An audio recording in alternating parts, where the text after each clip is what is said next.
नमस्कार। उम्मीद है दोस्तों आप लोग जिंदा दिल होंगे, खुश होंगे और पढ़ाई लिखाई अपनी जारी किए होंगे। जैसा कि आपसे कहा गया था, पिछली बार ही मैंने कहा था, पिछला तो ज्योग्राफी का नॉर्थ ईस्ट हिमालय आपका करके हिमालय का पोर्शन पूरा किया गया था ज्योग्राफी में।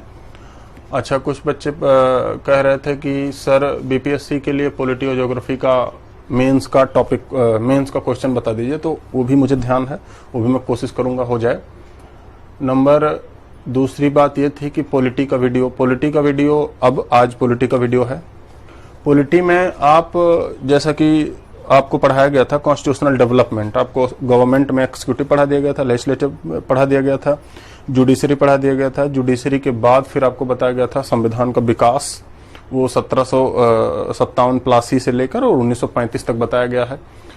उसके बाद का जो पोर्शन है 1935 के बाद का पोर्शन, उसे आप एक अलग टॉपिक में कर सकते हैं कि संविधान का निर्माण कह सकते हैं, या आप ऐसा भी कर सकते हैं कि संविधान के जो 1935 से बाद वाली चीज है उसके बाद की चीजें पढ़ाई जा रही हैं संविधान के निर्माण तक, और उसके बाद हम संविधान शुरू कर देंगे। अच्छा, इसमें एक आपसे सलाह है कि ये वीडियो देखने से पहले अगर हो सके तो वो कॉन्स्टिट्यूशनल डेवलपमेंट वाला आप वीडियो जरूर देख लीजिएगा, बड़ा फायदा करेगा। अच्छा, हम डायरेक्ट अब टॉपिक शुरू करते हैं।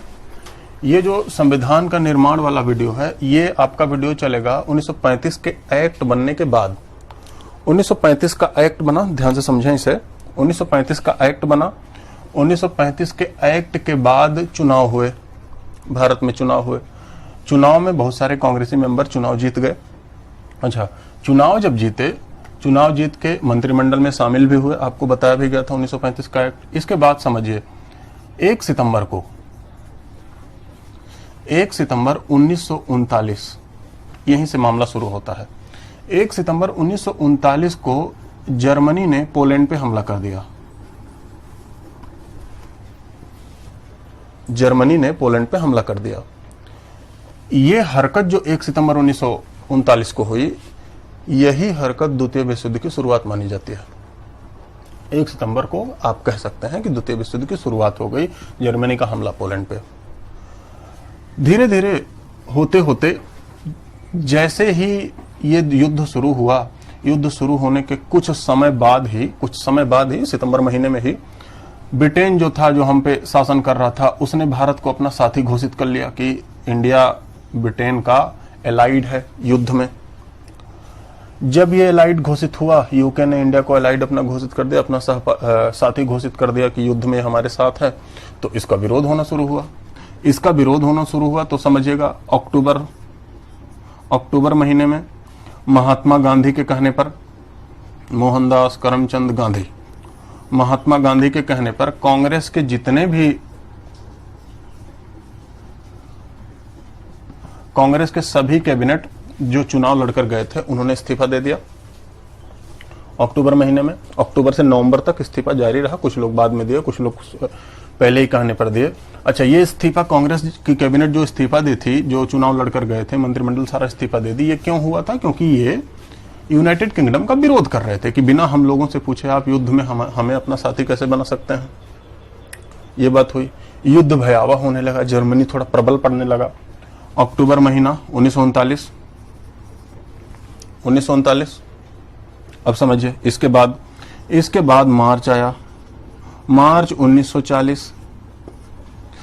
1940 में कांग्रेस को मनाने के लिए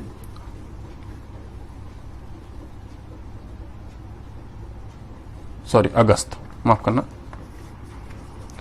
1940 में कांग्रेस को मनाने के लिए अगस्त प्रस्ताव भेजा गया।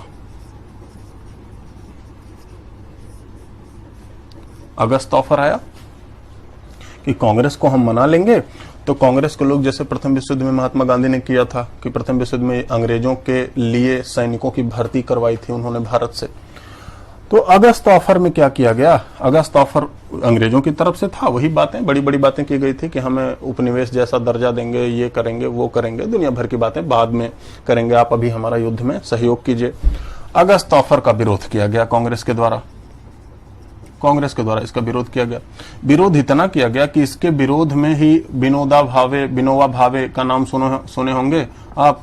विनोबा भावे, इन्होंने व्यक्तिगत सत्याग्रह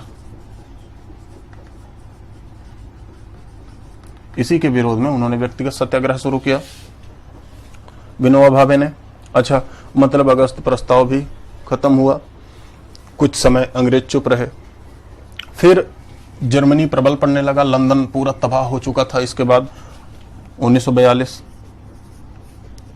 1942 में क्रिप्स मिशन आया।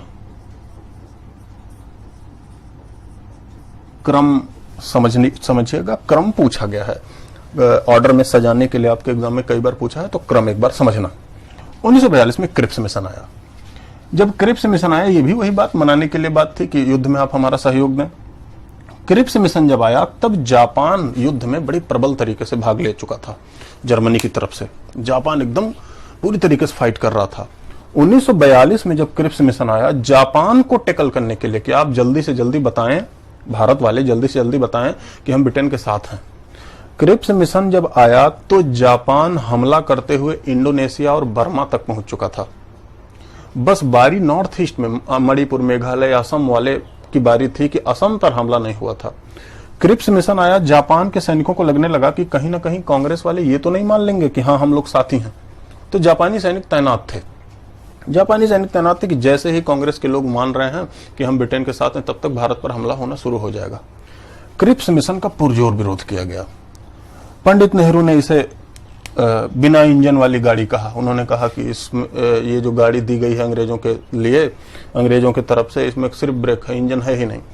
महात्मा गांधी ने इसे पोस्ट डेटेड चेक कहा, मतलब ऐसा चेक जो जिसका डेट बहुत दिन बाद है, वो बाद में भजेगा, पोस्ट डेटेड चेक कहा महात्मा गांधी ने। क्रिप्स मिशन के विरोध में बंबई के ग्वालियर टैंक मैदान में भारत छोड़ो आंदोलन शुरू किया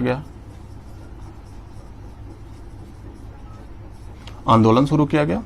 ये भारत छोड़ो आंदोलन शुरू करने का दो कारण था। डू और डाई क्वाइट इंडिया, करो या मरो अंग्रेज भारत छोड़ो, इसका दो कारण था। इसका पहला कारण तो यह था कि हम अब जापान को या पूरी दुनिया को बता दें कि हम मौलिक रूप से, नैतिक रूप से और लीगली हम अंग्रेजों का साथ नहीं दे रहे हैं युद्ध में। भारत छोड़ो आंदोलन शुरू किया गया। दूसरा, अब हद हो चुका था, लड़ाई लड़ते लड़ते हद हो चुका था। अब डायरेक्ट हम कह सकते हैं अब भारत छोड़ो, अब कोई हमें डोमिनेंट स्टेट या कोई किसी का दर्जा नहीं चाहिए, अब आप लोग जाओ ही यहां से। क्रिप्स मिशन आया फिर से। क्रिप्स मिशन के बाद 1945 में वेवल प्लान आया। 1945 में वेवल प्लान आया। अब समझिए, 1945 में वेवल प्लान आया, इसके बाद शिमला समझौता हुआ। इसी प्लान के बाद शिमला समझौता हुआ। अच्छा, शिमला समझौता हुआ। अब 1 सितंबर, यहां 2 सितंबर को 1945 को सेकेंड वर्ल्ड वॉर ये खत्म हो चुका।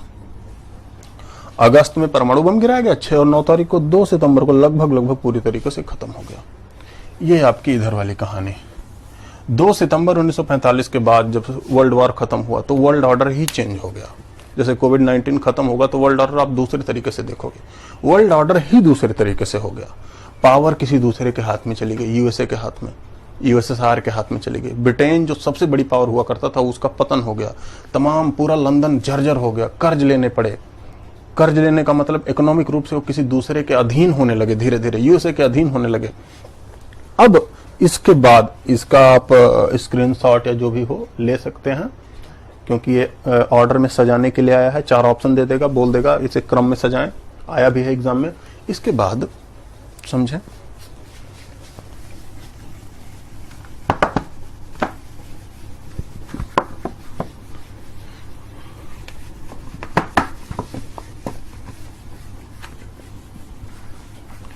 इसके बाद यूके में चुनाव हुआ।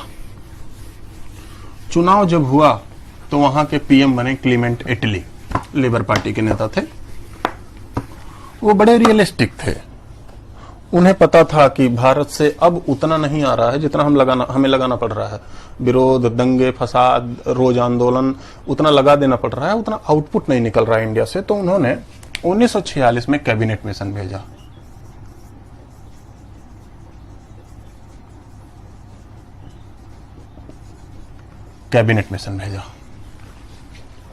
समझना, 1946 में इन्होंने कैबिनेट मिशन भेजा। जनवरी का माह था। 1946 में कैबिनेट मिशन भेजा। इस समय यूके के प्रधानमंत्री क्लीमेंट एटली थे, मतलब सत्ता चेंज हुई थी। इसी कैबिनेट मिशन के द्वारा ही संविधान सभा का गठन किया गया।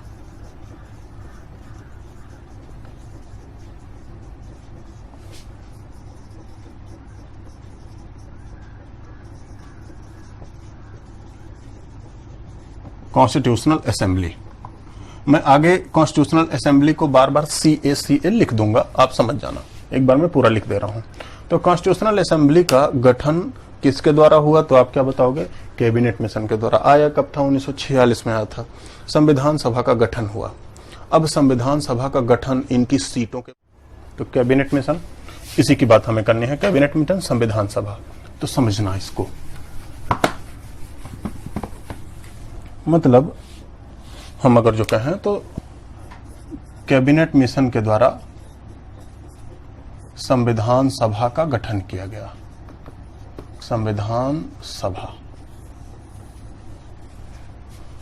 इस कैबिनेट मिशन को पहले तो एक बार कांग्रेस और मुस्लिम लीग के द्वारा मना किया गया, लेकिन बाद में बंटवारा ना हो, दोनों ने माना। महात्मा गांधी बीच में मीडिएटर बने, बाद में उन्होंने कहा कि बंटवारा नहीं होगा, जिन्ना प्रधानमंत्री बन जाएं।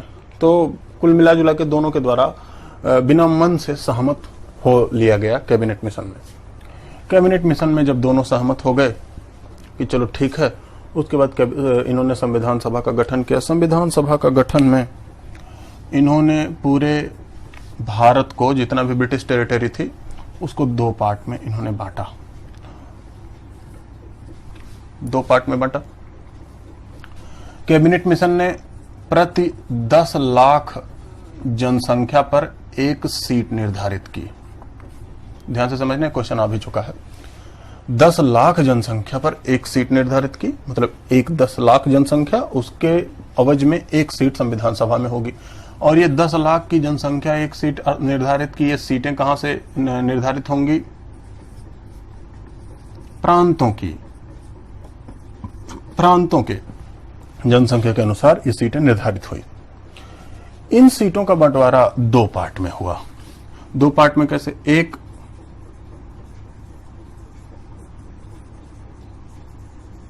British territory. ब्रिटिश टेरिटरी का मतलब आप ऐसे समझें, जिन भूमि पर, जिन क्षेत्रों पर शासन डायरेक्ट ब्रिटेन का था, जो कंपनी से, ईस्ट इंडिया कंपनी से ब्रिटेन ने लिया था 1857 की क्रांति के बाद, और जो उन्होंने एक्सटेंड किया था अपना ब्रिटिश टेरिटरी। एक रियासतें, प्रिंसी स्टेट, रियासतें, प्रिंसी स्टेट, 2 पार्ट में इनका बंटवारा किया। इसमें बोला गया ब्रिटिश टेरिटरी में कि ब्रिटिश टेरिटरी में कुल मिला जुला के आप कहें तो, यहां से अगर जो शुरू करें कि संविधान सभा का गठन हुआ, 10 लाख जनसंख्या पर 1 सीट निर्धारित हुई, तो कुल मिला जुला के सीट जो निकली थी वो यहां 389 सीट निकली थी। ऐसे कर लो, 389 सीट थी, 389 सीट हो गई। अब 389 सीट जब निकली तो उसमें बंटवारा जो संविधान सभा की सीटों का था 2 तरीके से हुआ। 296 जो सीट थी वो ब्रिटिश टेरिटरी के अंदर आई, ऐसे कर लो। बाकी बचा 296, बाकी बचा जो 93 सीट थी वो किसके अंडर आई, रियासतों के अंडर आई। समझिएगा, 296 सीटें, 296 सीटें थी जो उस पर इलेक्शन होना था, उस पर निर्वाचन होना था। इसको देखो, ये जो 93 सीटें थी इस पर इलेक्शन नहीं होना था, इस पर इलेक्शन नहीं होता, इस पर इलेक्शन नहीं। एक एक स्टेप आगे बढ़ते जाओ। ये जो इलेक्शन वाली सीटें थी, जो जिस पर इलेक्शन नहीं होना था, तो इस पे क्या होता, नॉमिनेशन होता। किसके द्वारा, प्रिंसी स्टेट के द्वारा नॉमिनेशन होता, मतलब राजा रजवाड़े नियुक्त करते, मनोनीत करते इन 93 सीटों पर जिसको वो चाहें अपने प्रतिनिधियों को। इस पर क्या होना था, इस पर इलेक्शन होना था। इलेक्शन का माध्यम क्या होता, इलेक्शन का माध्यम वही इस पर इलेक्शन उसी तरीके से इलेक्शन होता जिस तरीके से आजकल राज्यसभा में हमारे इलेक्शन होता है, राष्ट्रपति, उपराष्ट्रपति, विधान परिषदों में इलेक्शन होता है। मतलब ये इलेक्शन का मेथड कैसा था? प्रोपोर्शनल रिप्रेजेंटेशन का single transferable vote, proportional representation का सिंगल ट्रांसफरेबल वोट। इसके बारे में एक बार जब मैं राष्ट्रपति पढ़ूंगा तो बता भी दूंगा।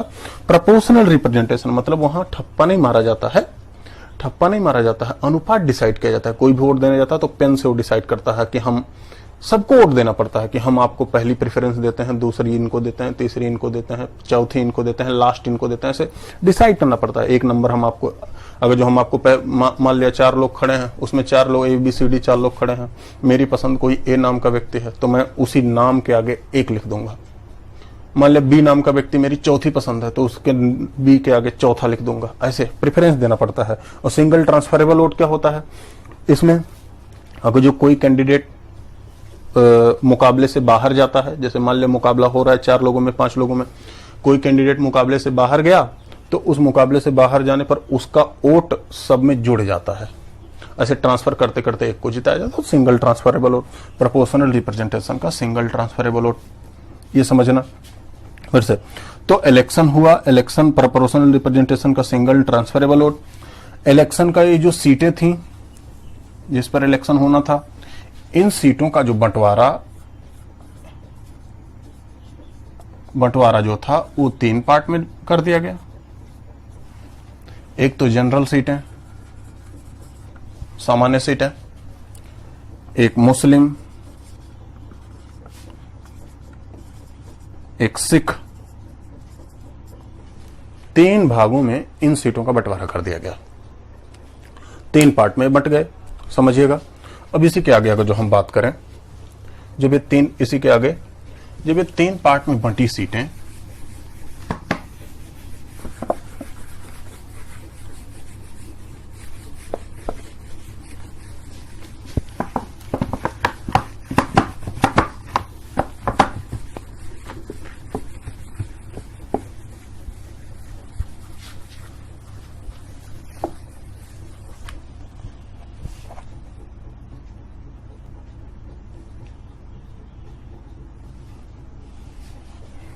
जब 3 पार्ट में सीटें बटी तो यहां मैंने लिख दिया 296, ये आपका ब्रिटिश टेरिटरी की सीट थी, BT मैंने लिख दिया। और ये आपका 93, ये प्रिंसी स्टेट रियासतों की सीटें थी। प्रिंसी स्टेट रियासतों की सीटें, ब्रिटिश टेरिटरी, ब्रिटिश इंडिया की सीट जो थी जिस पर इलेक्शन होना था। समझना बात ध्यान से। इसके चुनाव के परिणाम आए, 207 सीट जो थी वो कांग्रेस के हाथ में चली गई, मात्र 73 सीट मुस्लिम लीग ली। अब ध्यान से समझना, 73 सीटों पर मुस्लिम लीग का कब्जा हुआ। उसके बाद 14 सीटें जो बची अन्य को मिली। इतनी कम सीटें जब मुस्लिम लीग के पास आई तो उन्हें पता हो गया कि इस संविधान सभा में हम बहुत ज्यादा कुछ कर नहीं पाएंगे। तो उन्होंने इस सीट के साथ संविधान सभा का बहिष्कार कर दिया। संविधान सभा का बहिष्कार, संविधान सभा का बहिष्कार हुआ। और पाकिस्तान की मांग, मतलब नए देश की मांग इन्होंने कर दी एकदम फाइनल पूरी तरीके से। अच्छा, बचे ये प्रिंसी स्टेट वाले, इनको बहिष्कार करता हुआ देख ये भी संविधान सभा का बहिष्कार कर दिया। बोले हम भी नहीं शामिल होंगे। उसके बाद संविधान सभा का जो बहिष्कार हुआ, उसके बाद वायसराय बन के माउंटबेटन आए। माउंटबेटन ने इन्हें टाइम दिया, जब कमेटियां बनने लगी तो उन्हें टाइम दिया कि 3 जून के दिन 1947 के दिन हम भारत विभाजन प्रस्ताव लाएंगे और उसके बाद आप लोग देख लीजिए कि ये रियासतें किसमें शामिल होंगी या कैसे होंगी, स्वतंत्र रहेंगी कि क्या होंगी। हालांकि ब्रिटेन ने तो ऑप्शन दिया ही था कि अगर जो भारत में शामिल होना, भारत में शामिल हो जाओ, पाकिस्तान में शामिल हो जाओ, नहीं तो अब आपको रहना हो तो स्वतंत्र हो। क्योंकि लैप्स ऑफ पैरामाउंट सी हटा था, मतलब ब्रिटेन की सत्ता हटी थी, तो जो स्वतंत्र थे वो स्वतंत्र हो जाए। तो 3 जून का प्लान दिया। वल्लभ भाई पटेल इन पर लग गए। जो कहा जाए बोलचाल की भाषा में कि एकदम सब कुछ लेके लग गए, सीधा पानी लेके लग जाना, उस तरीके से। तो वल्लभ भाई पटेल इस पर लगे। 3 जून 1947 तक इस डेट तक लगभग रियासतें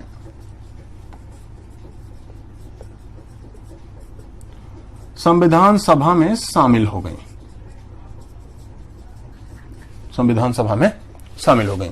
लगभग रियासतें संविधान सभा में शामिल हो गई। एक्सेप्शनल कुछ, जैसे जूनागढ़ नहीं शामिल हुआ था इस समय तक, जूनागढ़ नहीं शामिल हुआ था, जम्मू कश्मीर नहीं शामिल हुआ था, हैदराबाद नहीं शामिल हुआ था, त्रावणकोर का भी लग रहा था, उसमें पुदुचेरी वगैरह रीजन नहीं शामिल हुआ था, गोवा, दमन दीव, दादरा नगर हवेली जो पुर्तगाल के कब्जे में, वो नहीं शामिल हुआ था, लेकिन लगभग रियासतें इसमें शामिल हो गई।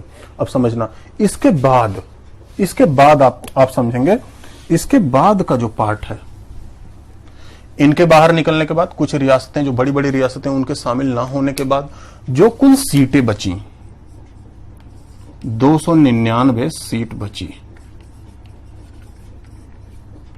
समझना, 299 सीट बची। इसी 299 सीट पर संविधान सभा ने बैठक आरंभ कर दी। दिसंबर 1946 में ही संविधान सभा की बैठक शुरू हो गई। इसी पर हमें बात करनी है, 299 सीटों पर। तो 299 सीटें बची। इसी 299 सीटों पर संविधान बनना शुरू हो गया। अगर जो हम बोलचाल की भाषा में बोले, बैठक आरंभ हो गई। बाद में सोचा गया कि इसमें अगर जो बैठक आरंभ हो ही गई तो बाद में जिनको आना होगा आएंगे, संविधान में शामिल होंगे, हम अपना मैनेज कर लेंगे। तो इसके बाद वाली बात हम यहां लिखेंगे, इसका आप स्क्रीनशॉट ले सकते हैं।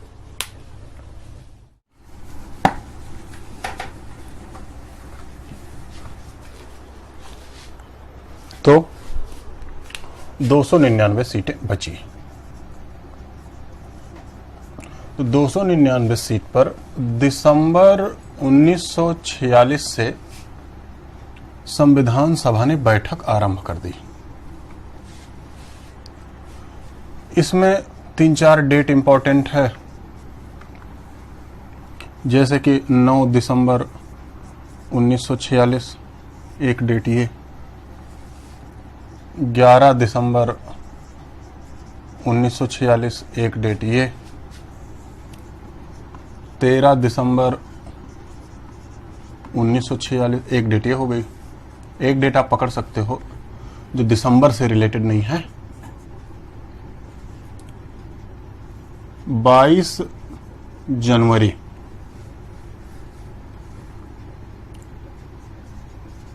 1947, ये एक डेट हो गई। तो समझें, संविधान सभा ने बैठक आरंभ की, 299 सीटों पर शुरू हुई बैठक। 9 दिसंबर के दिन क्या हुआ? फ्रांस की तरह, जो फ्रांस का आपने सुना होगा, फ्रांस में जब स्वतंत्रता संग्राम हुआ, स्वतंत्रता, समानता, बंधुत्व के बारे में चर्चा हुई, तो संविधान वहां का लिखा गया। तो फ्रांस में ऐसा हुआ था, जब संविधान वहां का लिखा गया, जब बनने लगा संविधान, तो फ्रांस में जो सबसे एजेड व्यक्ति था, सबसे उम्रदराज व्यक्ति था, उसे अस्थायी अध्यक्ष बनाया गया उसके सम्मान के लिए। तो ऐसे ही हमारे देश में भी क्या किया गया, 9 दिसंबर के दिन डॉक्टर सच्चिदानंद सिन्हा को अस्थायी अध्यक्ष बनाया गया, फ्रांस की तरह अस्थायी अध्यक्ष हो गए डॉक्टर सच्चिदानंद सिन्हा। 2 दिन बाद डॉक्टर राजेंद्र प्रसाद को अस्थायी अध्यक्ष बना दिया गया संविधान सभा का। अस्थायी अध्यक्ष डॉक्टर राजेंद्र प्रसाद बन गए, परमानेंट प्रेसिडेंट बन गए। 13 दिसंबर को क्या हुआ?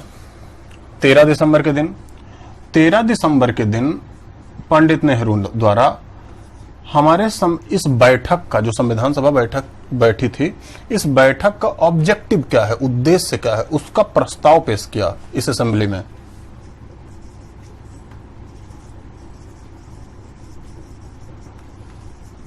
इसे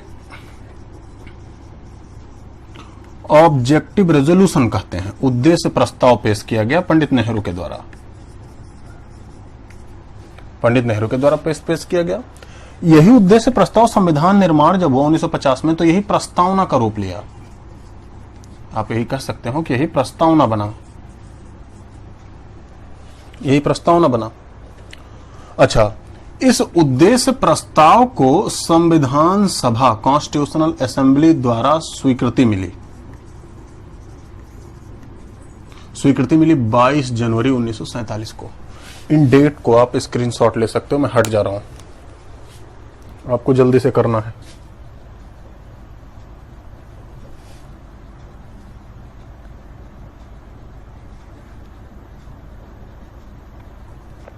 आगे की बात देखो ध्यान से। इसके बाद कमेटियां बनना शुरू की, विभिन्न प्रकार की कमेटी बनी, कमेटियों ने अपना काम शुरू किया। उन कमेटियों में, कमेटी आप किताब वगैरह देख के जहां से लगे जो लिख पाओ तो लिख लीजिएगा, उसमें कोई बहुत ज्यादा फैक्चुअल चीज हो, उसमें बहुत ज्यादा समझने वाली बात है नहीं। उन कमेटियों में सबसे इंपॉर्टेंट कमेटी ड्राफ्टिंग कमेटी थी, जिसके सलाहकार सर BN राव, उसके अध्यक्ष अगस्त महीने में बाद में बना देगा 1947 में डॉक्टर अंबेडकर। हालांकि वो चुनाव तो नहीं जीते थे, लेकिन लगभग सब संविधान सभा में सबसे ज्यादा अगर जो कोई बुद्धिमान था तो डॉक्टर अंबेडकर थे। हालांकि डॉक्टर अंबेडकर ने संविधान सभा जब बनी, संविधान जब बन गया 26 नवंबर के दिन, तो डॉक्टर अंबेडकर ने ये बात कही संविधान निर्माण के बाद कि लोग सोचते हैं कि संविधान का निर्माण डॉक्टर अंबेडकर ने किया है, संविधान निर्माण का सबसे अधिक श्रेय डॉक्टर अंबेडकर का है, लेकिन मैं जानता हूं अगर जो सर BN राव नहीं होते तो मैं कुछ नहीं कर पाता। ये बात उन्होंने अंतिम दौर में कही थी। तो BN राव भी एक बड़े अच्छे सलाहकार रहे, या कहें संविधान निर्माण में उनकी बहुत अहम भूमिका रही, डॉक्टर अंबेडकर के बाद उनकी बहुत अहम भूमिका रही। तो हमें अभी जो बात करनी है ड्राफ्टिंग कमेटी की, आप कमेटी लिख लोगे, कहीं से देख के अपने नोट्स पे लिख लेना। ड्राफ्टिंग कमेटी, कमेटियां बनी, कमेटियों में सबसे इंपॉर्टेंट ड्राफ्टिंग कमेटी।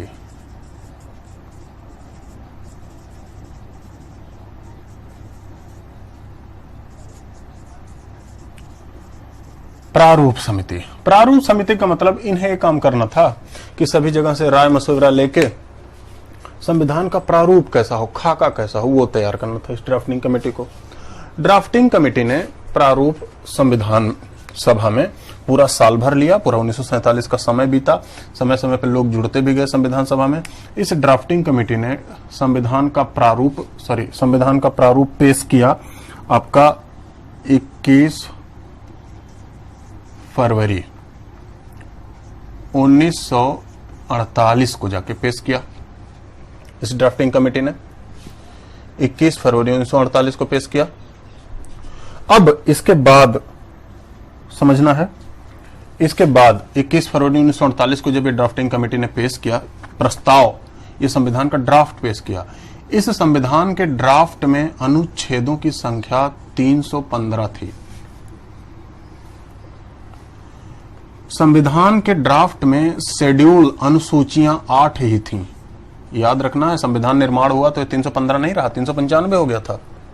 तो संविधान के ड्राफ्ट में अनुच्छेदों की संख्या 315, शेड्यूल्ड अनुसूचियों की संख्या 8 थी। ये जो ड्राफ्ट पेश हुआ, ये संविधान सभा में ड्राफ्ट पेश हुआ 21 फरवरी के दिन, बोला गया कि इसे अब जनता की राय के लिए या अन्य कामों के लिए, सबकी राय जानने के लिए इसे प्रेस में रिलीज कर दिया जाए, छोड़ दिया जाए और कुछ समय दे दिया जाए जिससे लोग राय दे सकें। वो जमाना तो था नहीं इंटरनेट वाला। तो जनता की राय जानने के लिए इसे 8 माह तक छोड़ा गया। 8 माह तक छोड़ा गया। जब 8 माह तक छोड़ा गया तो फिर से बैठक आरंभ हुई। 8 माह जब कहोगे तो फिर से बैठक आरंभ हुई नवंबर में, संविधान सभा का बैठक।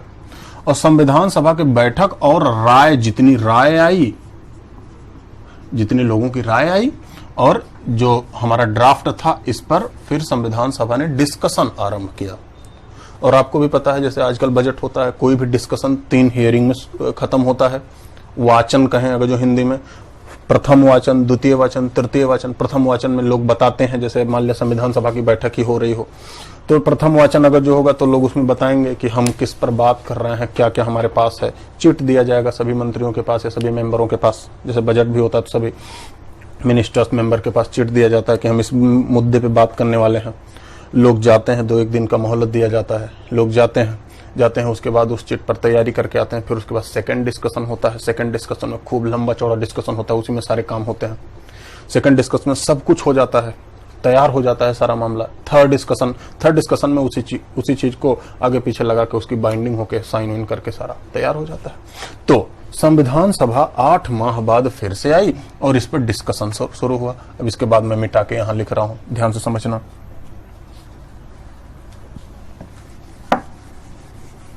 ड्राफ्टिंग कमेटी 8 माह बाद नवंबर में बैठक हुई। तो हम ऐसे लिख सकते हैं, संविधान सभा का वाचन, डिस्कशन ऑफ कॉन्स्टिट्यूशनल असेंबली। और ये वाचन किस पर होना था? 315 आर्टिकल्स और 8 शेड्यूल्ड। ये क्या था? ये ड्राफ्ट था, ड्राफ्ट पर वाचन होना था। ये समझना ध्यान से आप, इसी पर वाचन होना था। संविधान सभा का वाचन 3 हेयरिंग में शुरू होता है, आपको भी पता है। प्रथम वाचन, फर्स्ट डिस्कशन, द्वितीय वाचन, सेकंड, तृतीय वाचन, थर्ड डिस्कशन, प्रथम वाचन। ध्यान से समझना इसे। प्रथम वाचन 4 से 9 नवंबर 1948 तक हुआ।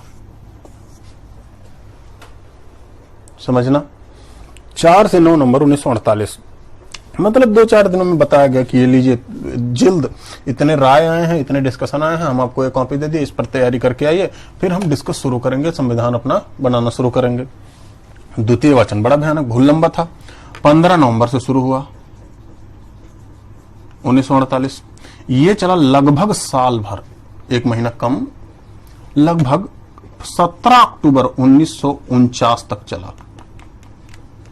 1949 तक इसमें सारा काम फाइनल हो गया, सारा काम इसमें फाइनल हो गया। बचा तृतीय वाचन। तृतीय वाचन शुरू हुआ 14 नवंबर 1949 से 26 नवंबर 1949 तक। ये डेट ध्यान रखना। मतलब तृतीय वाचन में वही 26 नवंबर जो हुआ, यही संविधान बनकर तैयार हुआ। संविधान तैयार हो गया।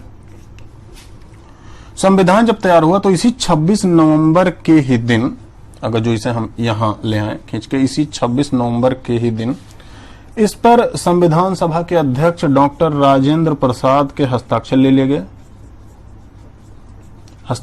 गए। संविधान तैयार हुआ। ये जो संविधान तैयार हुआ, ये इसके अनुच्छेद 395 और शेड्यूल 8 थे।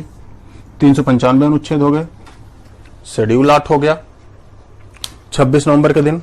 समझना बात को। इसके बाद इसका स्क्रीनशॉट लो, फिर मैं ऊपर से लिखना शुरू करूंगा, जल्दी करिए।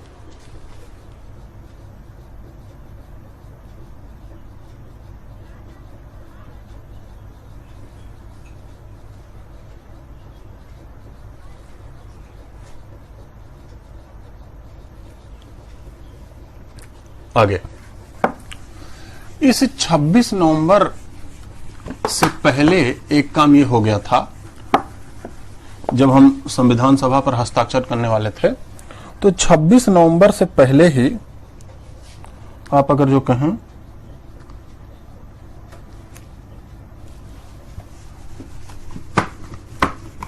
संविधान सभा पर लास्ट जो मीटिंग या लास्ट डिस्कशन, डॉक्टर अंबेडकर ने इसे कंक्लूड कर दिया था। और वो बात जो आपको पहले बताई गई है कि BN राव को श्रेय देना डॉक्टर अंबेडकर के द्वारा, वो सारी बातें हो चुकी थी। 26 नवंबर 1949, इसी दिन हमारा संविधान दिवस भी मनाया जाता है। इसी दिन कसाब भी अटैक किया था, आपको पता होगा, 2008 में। ये दिन बड़ा इंपॉर्टेंट है, 26 नवंबर दिन। इसी दिन हमारा नेत्रा जो कोचिंग है भागलपुर में, इसी दिन उद्घाटन इसीलिए मेरे द्वारा करवाया गया था, इसीलिए 26 नवंबर का ही दिन था, ध्यान रखना। तो 26 नवंबर के दिन संविधान बनकर तैयार हुआ, कॉन्स्टिट्यूशनल बनकर तैयार हुआ, साइन ले लिया गया, डॉक्टर राजेंद्र प्रसाद का हस्ताक्षर ले लिया गया। अच्छा, 26 नवंबर के दिन जब संविधान बनकर तैयार हुआ तो सोचा गया कि अब इसे लागू कैसे किया जाए, कब किया जाए। डेट निर्धारित हुई को इसे अभी नहीं लागू करते हैं, बाद में लागू करते हैं किसी अच्छी तिथि को। 26 जनवरी का दिन निर्धारित हुआ कि 26 जनवरी का दिन इसे लागू करेंगे अगले साल, मतलब 1950 में 1949 में तो तैयार हुआ था, लेकिन 4 व्यवस्थाएं तुरंत लागू कर दी गई।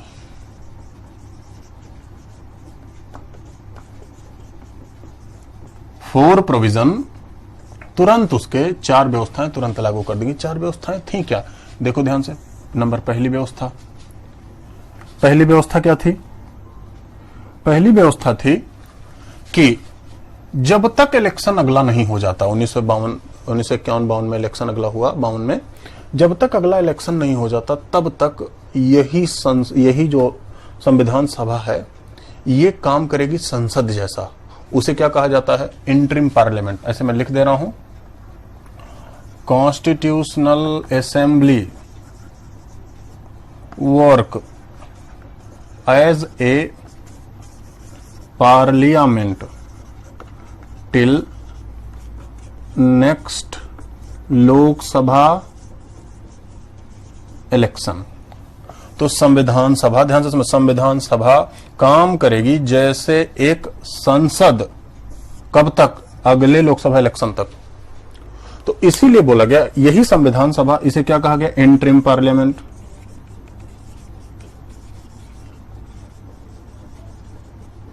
अंतरिम संसद, इंटरिम पार्लियामेंट, तुरंत ये बात लागू कर दी गई। मतलब ये प्रोविजन पहला, इंटरिम पार्लियामेंट। तो आपको कहें हमारी पहली संसद वही संविधान सभा ही थी। 1951 में पहला संशोधन किया गया था, शेड्यूल 9 जोड़ा गया था इसी इंटरिम पार्लियामेंट के द्वारा। आजकल बड़ी चर्चा में है शेड्यूल 9, उसे भी देख लेना। तो पहला संविधान संशोधन शेड्यूल 9, लैंड रिफॉर्म के बारे में यही जोड़ा गया था कि शेड्यूल 9 के विषयों पर कोई कोर्ट उस पर नजर नहीं कर सकता, किसी कोर्ट में चैलेंज नहीं किया जा सकता। ध्यान से, समय समय पर उसे हम बताएंगे जो पॉलिटी पढ़ा रहे हैं। Interim parliament. दूसरा क्या लागू किया गया? नंबर दूसरा प्रोविजन, सिटीजनशिप, नागरिकता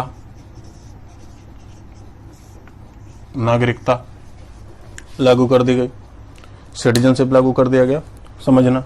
नागरिकता भी लागू हो गई क्योंकि लोग प्रवासी आ जा रहे थे, भारत पाकिस्तान बढ़ चुका ही था, लोग आ जा रहे थे, ये भी। तीसरा इलेक्शन,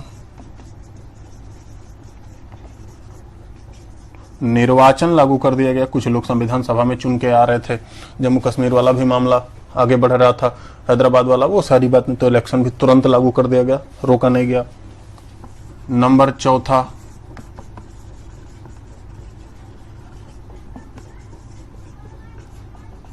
टेम्पररी प्रोविजन, अस्थायी उपबंध जो थे संविधान सभा के, वो भी तुरंत लागू कर दिया गया। अस्थायी उपबंध जो जम्मू कश्मीर वाला रीजन जिसमें रखा गया था, टेम्पररी प्रोविजन जो अब हट चुका है 370 के बाद वाला रीजन, टेम्पररी प्रोविजन तुरंत लागू कर दिया गया। बाकी जो संविधान था, बाकी संविधान वो 26 जनवरी 1950 को लागू किया गया। ध्यान देना, इससे क्वेश्चन ऐसे आए हैं, एक इसमें से तो इसके बाद 26 जनवरी को पूरा संविधान लागू हुआ, और 26 जनवरी से 2 दिन पहले, मतलब 24 जनवरी 1950 को, ये भी एक डेट आपको याद रखनी है, 24 जनवरी 1950 को जनगण मन को राष्ट्रगान, वंदे मातरम को राष्ट्रगीत, और डॉक्टर राजेंद्र प्रसाद को भारत का पहला राष्ट्रपति घोषित कर दिया गया। 2 दिन पहले 26 जनवरी को पूरा संविधान लागू हुआ। तो 26 जनवरी को 2 दिन पहले 1949 में ही राष्ट्रमंडल की सदस्यता ले ली गई थी ब्रिटेन के। मतलब राष्ट्रमंडल का मतलब आपको ये समझना है, जहां जहां ब्रिटेन का शासन था वे देश एक गुट बनाए, उसी को राष्ट्रमंडल कहा गया। उन देशों के दूतावास को आप देखे होंगे चीफ कमिश्नर कहा जाता है। चीफ कमिश्नर, जैसे आप देखते होंगे पाकिस्तान भी गुलाम था, इंडिया भी गुलाम था, ऑस्ट्रेलिया भी ऐसे है। तो इंडिया में जो एम्बेसडर होते हैं, इंडिया में एम्बेसडर पाकिस्तान के, पाकिस्तान में एम्बेसडर इंडिया के, ऑस्ट्रेलिया के, ऐसे इनको चीफ कमिश्नर कहा जाता है। एम्बेसडर नहीं कहा जाता है, दूतावास नहीं कहा जाता है। अमेरिका में कोई रहेगा तो दूतावास होगा, तो यहाँ चीफ कमिश्नर का था, मतलब वो राष्ट्रमंडल की सदस्यता 1949 में ही ली गई थी। इतनी बात बाकी थी। 26 जनवरी को संविधान लागू ही हो गया। इसके बाद बाकी एक छोटा सा टॉपिक बचा, sources of constitution. Sources of constitution अगर जो आप खुद कर लेंगे, नहीं तो मैं भी ऐसे लिख के ही बता दूंगा, उसमें कोई बहुत ज्यादा है नहीं।